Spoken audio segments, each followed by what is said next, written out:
O Flamengo tem uma decisão diante do Palestino, fora de casa, que praticamente pode sacramentar a classificação do rubro-negro. Ou do outro lado, caso eventualmente aconteça uma derrota, pode também colocar o rubro-negro numa condição muito, muito complicada para classificar no grupo da Libertadores. Então, nesse vídeo a gente vai falar como o Palestino joga, como o Flamengo vai jogar, abordando a escalação, que, para variar, já vazou do rubro-negro carioca. Se você quiser assistir esse jogo escutando os meus comentários táticos durante a partida, você pode se tornar membro deste canal. Membros do canal contribuem com R$ 5 por mês e ter acesso à minha transmissão tática via WhatsApp.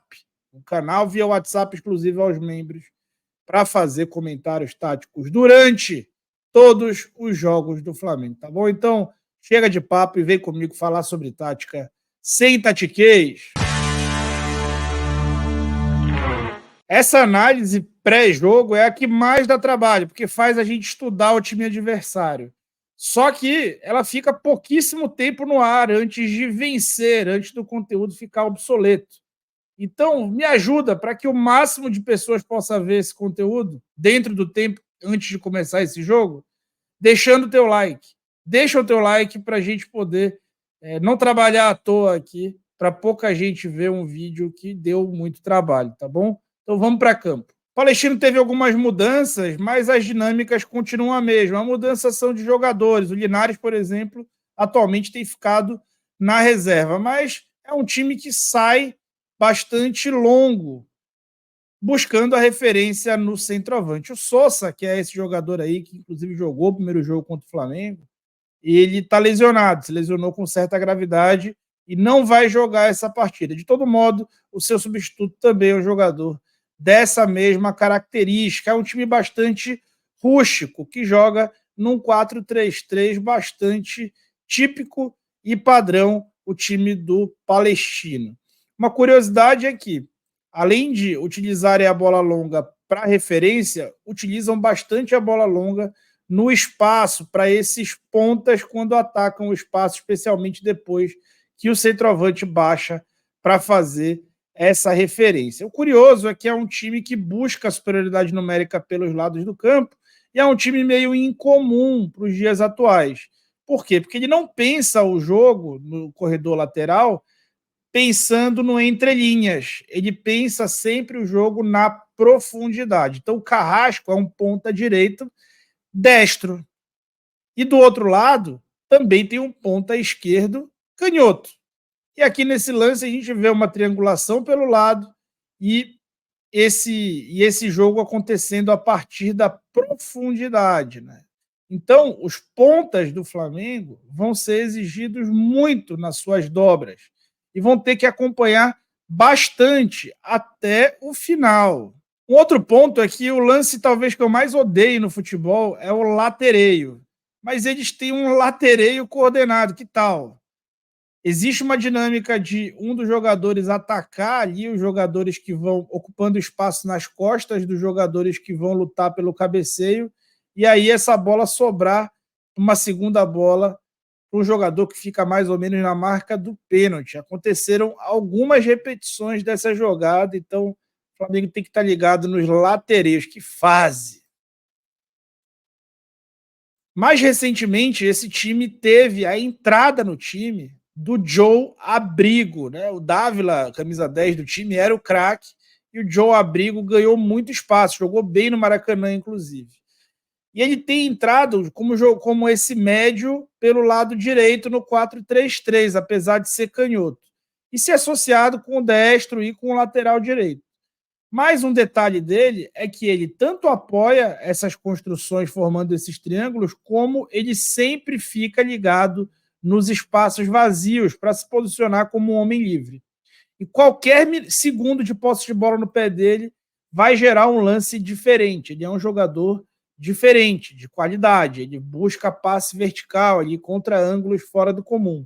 Então, olho no Joe Abrigo, que fez um bom jogo também no Maracanã, naquele 2-0 diante do Flamengo. Aqui, de novo, eles atacando a profundidade. É um time que pensa o jogo a partir do ataque à profundidade. O Tite vai voltar com o Fabrício e o Bruno e isso faz sentido, porque se é um time que vai jogar muito na profundidade, as coberturas curtas e longas do Fabrício ali em velocidade podem fazer a diferença nessa partida. Bora falar sobre a escalação do Flamengo e sobre os movimentos que esse jogo deve trazer. No jogo de ida, o primeiro tempo teve uma facilidade fornecida pelo Palestino, que colocou o Abrigo para jogar de ponta e ele não recompunha, então não tinha dobra no corredor e o Cebolinha fez os melhores 45 minutos dele desde que chegou no Flamengo. Apesar de ver boa fase, ele foi ainda melhor naquele período. Então, essa falta de dobra gerou uma vantagem grande para o Flamengo, que não vai se repetir nessa partida. Né? Então, o que vai acontecer? São dois times basicamente espelhados. Então, tem ali o Flamengo num 4-3-3 e o Palestino também. O Abrigo, ao invés de jogar na ponta, jogando nessa função aqui. E o Marabel substituindo, né, o Sousa, que está lesionado, porém com as mesmas características. Quando o Palestino estiver saindo jogando, ele vai tentar gerar esses triângulos nos corredores, o que vai gerar bastante demanda para os pontas do Flamengo. Muita gente está falando que o Bruno Henrique tem chance de começar o jogo pela direita. Cara, eu vou ficar muito surpreso se isso acontecer. E de cara, assim, eu digo que defensivamente é uma imprudência grande caso isso ocorra. Na verdade, a gente cansa de falar que há muito tempo o Flamengo sofre ao repetir técnicos, trocar de técnico e os técnicos aprenderem a usar o Bruno Henrique. O Bruno Henrique é tipo aquele brinquedo caro que, se você não souber usar, você vai estragar muita coisa. E o Tite eventualmente flerta com esse mau uso do Bruno Henrique, que melhorou, né, nessa utilização com a entrada do Matias Vinha pelo lado esquerdo. Vamos falar agora do Flamengo. Né? O Flamengo volta com seu time basicamente titular, com a diferença que o Arrascaeta e o Pulgar estão fora. O fato do Arrascaeta e o Pulgar estarem fora é lógico que um problema, mas também uma oportunidade. O Alan é um jogador que cobre mais espaço do que o Pulgar. Eu acho que está fazendo os últimos jogos por merecer ser titular mesmo com o retorno do chileno. Tem uma ótima saída de bola e cobre muito mais área defensiva. Enquanto o Arrascaeta, que vai ser substituído ali pelo Gerson e De La Cruz, ali mais simétrico, a saída dele deixa o time com mais capacidade de marcação, especialmente porque o De La Cruz e o Gerson são jogadores que marcam e jogam, né? Jogadores de muita força, que podem inclusive se alternar na proteção do time. Mas eu queria falar um pouco sobre a volta do Cebolinha. A volta do Cebolinha recupera um componente importante da participação dele no Flamengo, que é essa movimentação por dentro. O time do Tite, a ideia do Flamengo do Tite é pensar o jogo a partir do entrelinhas, seja com a Arrascaeta, no caso, ou com De La Cruz e Gerson, seja com os pontas cortando para dentro e com alguma capacidade criativa em curto espaço. O Luiz Araújo não é o melhor cara nesse contexto, mas também não é o pior, e acaba conseguindo também compor por dentro. Mas a ideia de ter o Gerson ali muitas vezes é muito para aumentar essa capacidade associativa no entrelinhas.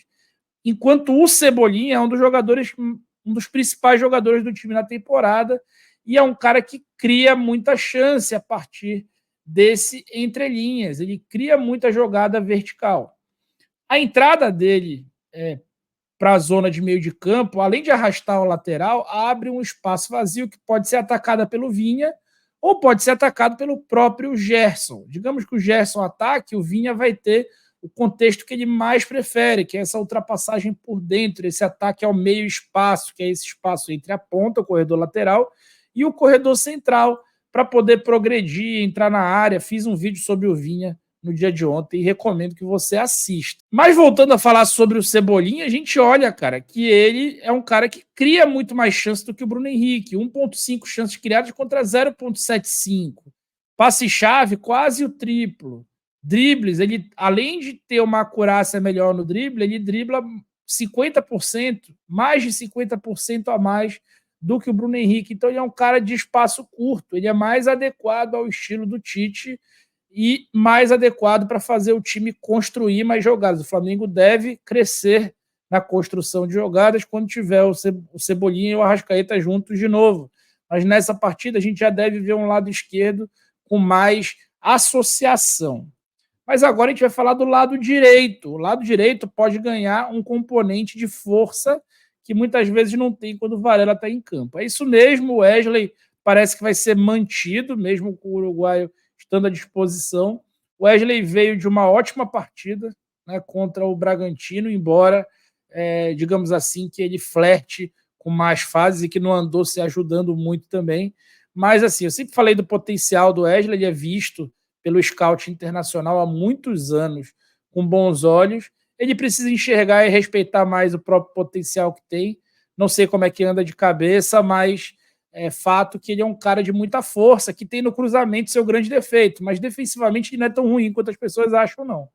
Tá? Ele não é igual o Varela, mas ele é bom defensivamente. E ofensivamente tem muita força. Mas o que muda com o Wesley? O que muda é que o Luiz Araújo fica mais livre para trabalhar por dentro, para buscar esse entrelinhas também e finalizar, enquanto deixa espaço para o Wesley atacar esse corredor, né? Então, no fim do dia, a gente vai ter mais jogo por dentro, mais associação por dentro. Dizer que o Gerson entre, vai ter ali 3 caras ocupando a frente da área adversária. Então, vai ser um jogo de mais aproximação, sim ou sim. E eu repito que eu acho que o Bruno Henrique não vai jogar nessa função. Gente, tem uma outra coisa para falar que eu acho que é a coisa mais importante desse vídeo. O Flamengo vai a campo com uma camisa contendo uma campanha direcionada às vítimas das enchentes no Rio Grande do Sul. 60% do estado do Rio Grande do Sul está em estado de calamidade pública. As pessoas não têm como sair de Porto Alegre, por exemplo.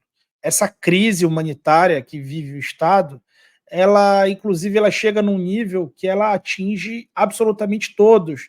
É aquele status que existia na pandemia, quando nem o dinheiro resolve alguma coisa. A gente viu o Renato Gaúcho ter que ser resgatado porque estava preso, ilhado no hotel onde mora, por exemplo. Então, é muito triste o que acontece no Rio Grande do Sul. E o Flamengo, junto com a PixBet, vai fazer uma ação, né, com a chave Pix sos@acaldacidadania.org.br. É a ação da cidadania, mas não tem C cedilha nos e-mails. Então, sos@acaldacidadania.org.br, chave Pix, se você puder doar qualquer valor ou intenção. Se você puder doar, também procure gente que está recebendo doação de roupas, doação de alimentos, o que você puder fazer por essas pessoas, né, que estão vivendo o reflexo de ações nossas, né, da humanidade, e estão sofrendo muito. Eu andei pesquisando sobre isso hoje, e assim, é dilacerante o que está acontecendo no Rio Grande do Sul, e é nossa obrigação, né, tentar fazer algo. Eu aqui, dentro da pessoa física, já fiz o que eu acho que eu posso fazer, e aqui também tento fazer com o engajamento pouco que eu tenho, também despertar em vocês essa vontade de doar. Se você fosse me mandar um valeu demais, ou superchat, ou se tornar membro, esquece isso. Doa esse valor para a Ação Cidadania aí nesse arroba, nessa chave Pix que o Flamengo colocou. Tá bom? Muito obrigado. Nessas horas, futebol deixa de ser tão importante, porque o futebol é a coisa mais importante dentre as menos, né? E a gente vai continuar falando disso porque a gente ama e vai continuar analisando com a felicidade que tem por estar fazendo o que ama, tá bom? Então é isso, vamos ver o que vai acontecer dentro de campo logo mais, um jogo muito decisivo, e eu fui.